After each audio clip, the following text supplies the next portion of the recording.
अस्सलाम वालेकुम। कैसे हैं आप? उम्मीद करता हूँ आप ठीक होंगे। मैं हूं नुमान कदीर और आप देख रहे हैं मेरा यूट्यूब और फेसबुक पेज। दोस्तों, अल्हम्दुलिल्लाह सुम्मा अल्हम्दुलिल्लाह, अल्लाह ताला का लाखों करोड़ों दफ़ा शुक्र है कि हम मुसलमान हैं और अल्लाह ताला के प्यारे और महबूब नबी हज़रत मोहम्मद मुस्तफ़ा सल्लल्लाहु ताला अलैहि वसल्लम के उम्मती हैं।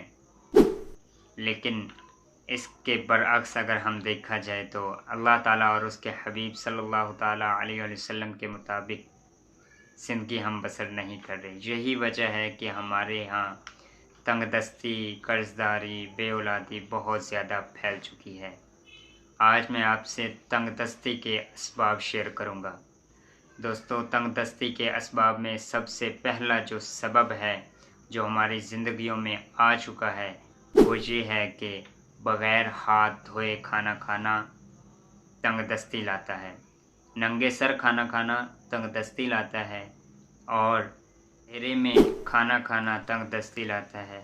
मैयत के करीब बैठकर खाना और दरवाज़े के पास बैठकर खाना तंगदस्ती लाता है। चारपाई पर बग़ैर दस्तरखान बिछाए खाना खाना और टूटे हुए बर्तन, चीनी या मिट्टी के इस्तेमाल करना भी एक तंगदस्ती का सबब है।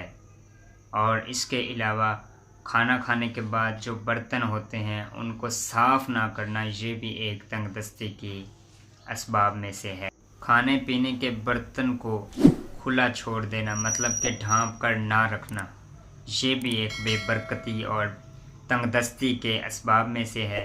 और इसके अलावा रोटी की बेहुरमती, बेअदबी करना। काफ़ी दफ़ा ऐसा देखने को मिलता है कि रोटी के टुकड़े जो है वो गलियों बाज़ारों में, हमारे घरों में गिरे होते हैं, तो इसका भी ख़ास ख्याल रखना चाहिए।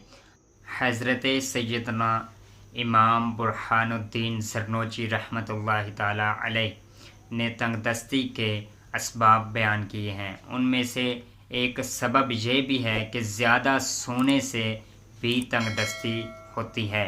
बेहयाई के साथ पेशाब वगैरह करने से गलियों बाज़ारों में जो खड़े होकर या बैठकर कहीं भी इस तरह का काम करते हैं तो खुदारा वो भी इसका ख्याल रखें। ये तंगदस्ती की बहुत बड़ी वजह हो सकती है।